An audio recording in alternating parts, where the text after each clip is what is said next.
Assalamualaikum warahmatullahi wabarakatuh. Hai teman-teman semuanya, selamat datang kembali ya di channel Studio Horor. Studio Horor kali ini akan menceritakan tentang sebuah kisah cerita seram, pesugihan.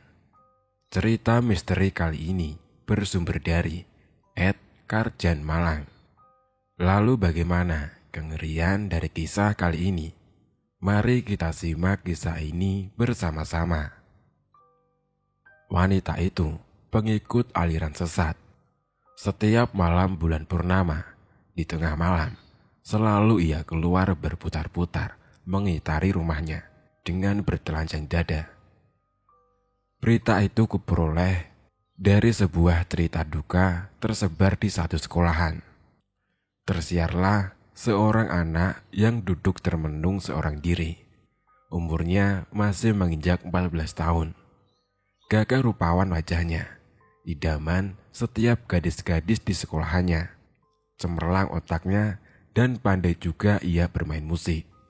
Tapi sudah seminggu ini murung tampak mengelayuti cakap wajahnya. Tiada bicara dan tiada bersemangat juga belajarnya. Pandangannya kosong dan sebentar-sebentar berkaca-kaca matanya. Terkadang juga tiada mampu ia membendung air matanya itu. Beberapa buku pelajarannya basah dikarenakan tetesan air mata itu. Banyak temannya berusaha menghiburnya, mengajaknya bermain, tapi tidak ada seorang pun yang sanggup membujuknya. Akhirnya pasrahlah mereka. Ditinggalkannya dia sendirian. 3 hari berlalu, kemudian tersiarlah juga dari mulut beberapa temannya bahwa bapak dari anak itu telah meninggal dunia. Kematian yang tidak wajar, yaitu dengan jalan membunuh dirinya. Mendengar berita tersebut, terkejut juga semua yang turut mendengarnya. Memanglah kehendak takdir mau dikata apa? Kita manusia terkadang tidaklah sanggup untuk menolak suratan takdirnya. Dalam agama Islam memang diajarkan, tiadalah orang boleh menyakiti dirinya sendiri, ataupun apa yang dikenal dengan namanya bunuh diri. Itu juga yang menjadikan sebagian pelayat yang datang ke rumahnya terlihat sedikit sekali. Karena orang tidak sudi untuk mendoakannya. Percuma didoakan, tidaklah sampai permohonan kita kepada Tuhan. Tapi itu adalah dari sisi agama. Cobalah lihat dari sisi kemanusiaannya. Apakah keluarga yang ditinggalkannya tidak akan merasa sedih karena kehilangan? Apakah juga berdosa mereka? Bersalahkah jika luangkan waktu sekedar menemani bareng sejenak untuk meringankan beban penderitaannya? 4 hari setelah kematian ayahnya itu, satu rombongan pelayat tampak datang di depan rumahnya. Terlihat satu orang tamu yang berada di dalam rumah.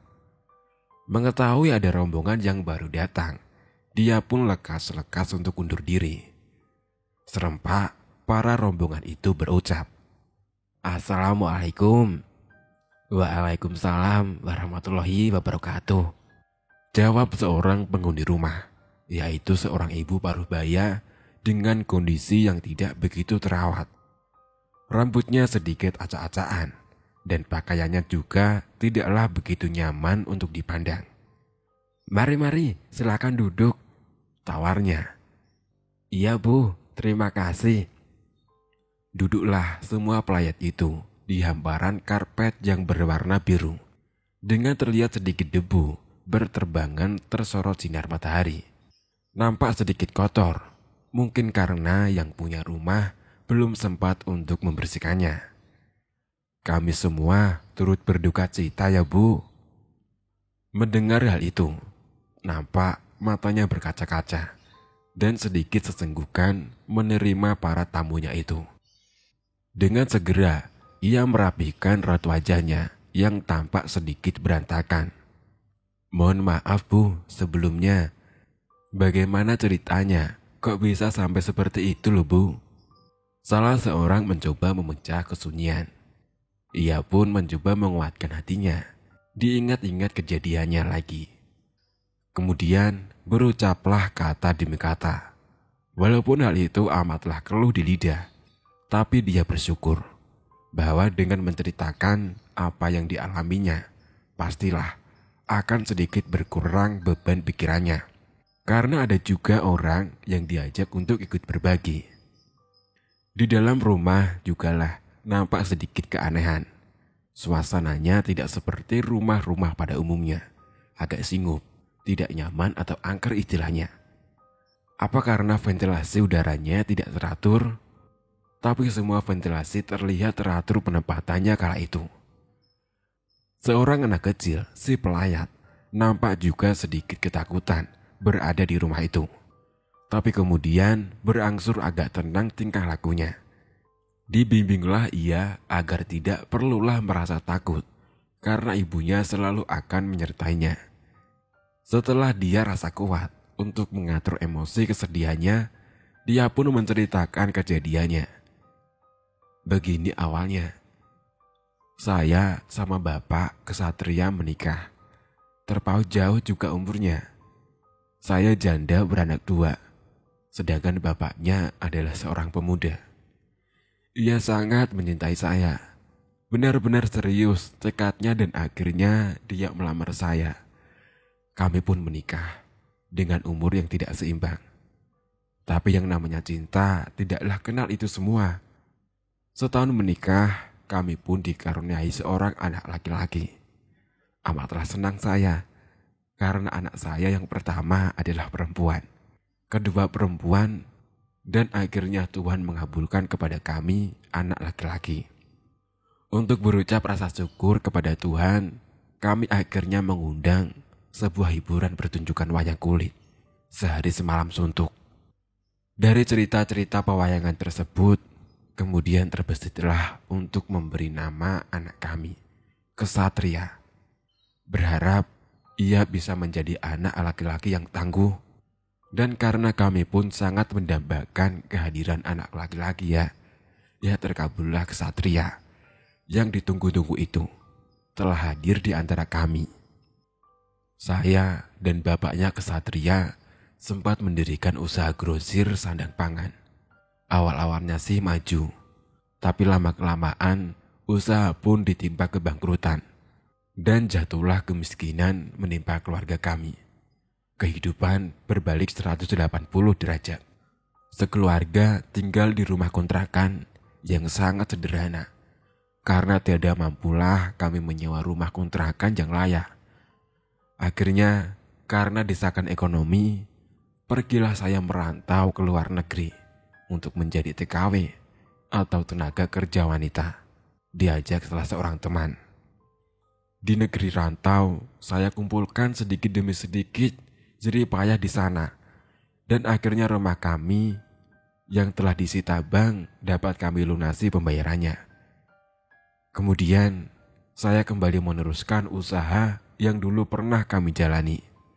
Alhamdulillah, kesuksesan pun berpihak kepada kami. Dan saya pun membeli beberapa rumah lagi untuk sengaja saya kontrakan di beberapa tempat. Bapak Kesatria lain lagi pemikirannya. Ia berinisiatif untuk mempunyai usaha sendiri, yaitu jual beli kendaraan bermotor second atau bekas. Join dengan temannya. Tapi anehnya, bapaknya Kesatria saya kasih modal tiada mau dia terima. Saya sedih. Kenapa saya sebagai istrinya tidak dianggap?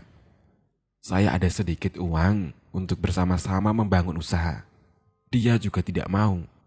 Dia nekat untuk meminjam uang keluarga bapaknya sebesar 30 juta untuk usaha tersebut. Masuklah uang itu ke dalam usaha jual beli motor bersama temannya itu. Usaha itu pun berdiri. Ternyata ada saja kendala yang dihadapinya. Temannya menipunya, dibawa larilah uang itu.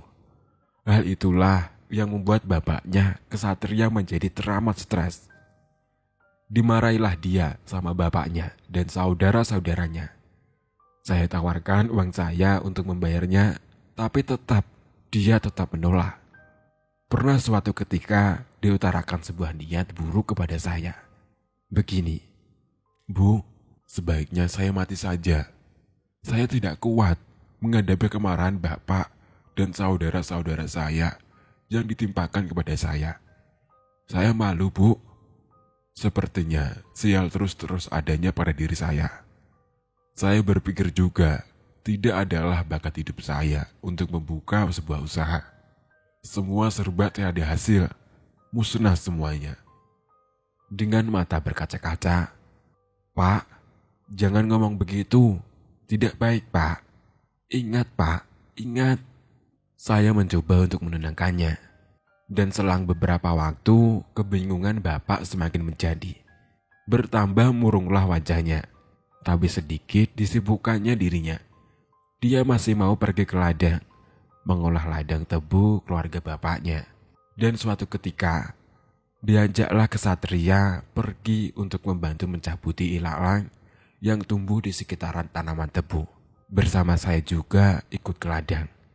Ketika sang surya sedang terik-teriknya berada tepat di atas kepala, saya berpamitan untuk pulang dan tinggallah dia bersama kesatria. Tidak ada firasat apapun pada saat itu. Saya pun pulang kembali ke rumah. Selang beberapa waktu, terdengar sebuah teriakan yang sangat keras sekali dari kejauhan. Suara yang benar-benar akrab di telinga saya. Ya, itu adalah suara anakku. "Bu, Ibu, Bapak, Bu, Bapak." Larilah saya menuju ke sumber suara tersebut dan mendapati Tria sedang memangku bapaknya. "Kenapa, Tria? Kenapa dengan Bapak?" "Tidak tahu, Bu. Tiba-tiba Bapak jatuh, pingsan, Bu." "Pak, Bapak, bangun, Pak." Terlihat banyak busa di mulutnya. Melotot matanya seperti menahan kesakitan yang teramat sangat. Terlihat di sampingnya tergeletak sebuah cairan di dalam botol minuman kemasan. Tinggal sisa-sisa cairannya. Habis sepertinya ditegak semua oleh Bapak. Setelah tercium baunya, ternyata cairan itu adalah insektisida. Racun pembasmi serangga yang sengaja dia masukkan ke dalam botol plastik kemasan untuk mengelabui kami. Ya, Bapak telah meminum racun itu. Segeralah saya membawa dia ke rumah sakit. Dengan bantuan pihak rumah sakit, sedikit tertolonglah dia dan dengan suara terputus-putus ia pun berkata, "Ibu." "Iya, Pak," jawab saya. Nampak Tria memeluk dada bapaknya. "Maafkan aku, Bu. Aku berbuat seperti ini karena aku tidak kuat lagi menerima ini semua." "Kasihan Tria, Pak. Kalau ia tiada berbapak." Tiba-tiba, mendadak tubuhnya menggigil dingin sekali. Suhu seperti pada lemari es. Pucat wajahnya putih seperti kapas. Kemudian, terdengar kembali lirih suaranya. "Bu, aku kedinginan sekali, Bu. Selimutilah aku, Bu." Aku peluk dia, dan terlihat Tria hanya bisa menangis terisak-isak di bawah telapak kaki bapaknya. Waktu pun berlalu. Apalah mau dikata, tiada kuatlah badannya untuk menolak racun-racun yang telah menyebar di seluruh darahnya itu. Walaupun sudah banyak masuk penangkal racun ia minum, darahnya sudah bercampur dengan racun serangga. Dan akhirnya ia pun mengembuskan nafas dalam kesakitan yang teramat sangat itu. Masih dalam pelukanku. Teriakan tangis kesatria tidak terbendung. Suaranya keras sekali, bagai halilintar yang menggelegar. Pilu sekali jeritanya. Laksana trompet malaikat maut sedang berputar-putar di kamar rumah sakit yang terlihat putih seputih wajah Bapak. Tidaklah dapat tergambar penderitaannya kala itu. Seperti teriris tubuh ini mendengarnya. Itulah ceritanya. Sekarang tinggallah saya dan 3 anak saya yang akan menjalani hidup ini tanpa ada seorang laki-laki pelindung di dalam keluarga ini. Mendengar penuturannya, semua pelayat turut berduka cita yang teramat sangat mendalam. Nampak juga sebagian pelayat ada yang berkaca-kaca matanya demi ikut merasakan kesedihan yang sedang mengujinya. Kemudian mereka pun undur diri dan berpamitanlah perwakilan dari para pelayat itu. Kami hanya bisa mendoakan semoga arwah Bapak tenang di alam sana. Dan tidaklah lupa, doa anak soleh akan selalu menemaninya di dalam kubur. Tidak lupa, diberikanlah bingkisan sedikit untuk sekedar mengobati duka yang menyelimutinya. Berita-berita miring pun kemudian terdengar sayup-sayup, memberitakan sebuah berita yang selama ini membuat kami menjadi beroleh rasa penasaran. Wanita itu adalah pengikut aliran yang tidak benar. Dikatakanlah, setiap malam bulan purnama, pada pertengahan malam selalu ia keluar. Ia selalu berputar-putar mengitari rumahnya. Maaf, dengan bertelanjang dada. Berita itu kuperoleh dari tetangga-tetangga di kanan kirinya, yang jaraknya memang lumayan agak berjauhan. Dan yang pastinya pernah melihat ritual yang dilakukan wanita itu. Sampai-sampai dibuatlah kesimpulan bahwa kekayaan yang diperoleh selama ini adalah yang berhasil wanita itu buat beli rumah di mana-mana dan dia kontrakan kepada orang. Lancar semua usahanya, sehingga melebihi kekayaannya dibandingkan dengan pengusaha-pengusaha lainnya yang lebih dulu memperoleh kesuksesan itu. Apakah itu tidak benar-benar membuat kecurigaan orang? Mereka sebut wanita itu telah memperoleh ilmu pesugihan yang selama ini dijalankannya. Keluarlah sebuah perjanjian antara manusia dengan roh gaib akan kekayaan itu. Dilakukanlah dengan jalan memberikan persembahan tumbal dari satu anggota keluarganya. Salah satunya akan tertimpa kematian. Aku tiadalah sedikit pun mempercayai hal tersebut. Suara syak wasangka yang berterbangan di antara mulut-mulut para tetangga yang iri terhadap kekayaan yang diperoleh wanita tersebut. Semua kuserahkan kepada Allah SWT. Bahwa apa-apa yang dilakukan manusia yang benar dan salah, pastinya semua akan ada hasil untung dan ruginya. Waktu itu di tahun 2012. Begitulah kisah cerita seram pesugihan. Terima kasih teman-teman sudah mendengarkan podcast Studio Horor ini hingga selesai. Tidak lupa juga saya mengucapkan terima kasih bagi teman-teman yang sudah memberikan support kepada channel Studio Horor ini. Dan jangan lupa untuk like, komen, dan share kisah ini juga ya. Buat teman-teman juga bisa langsung mengunjungi akun Twitter Mas Karjan Malang. Linknya sudah kita letakkan di deskripsi. Terima kasih. Wassalamualaikum warahmatullahi wabarakatuh.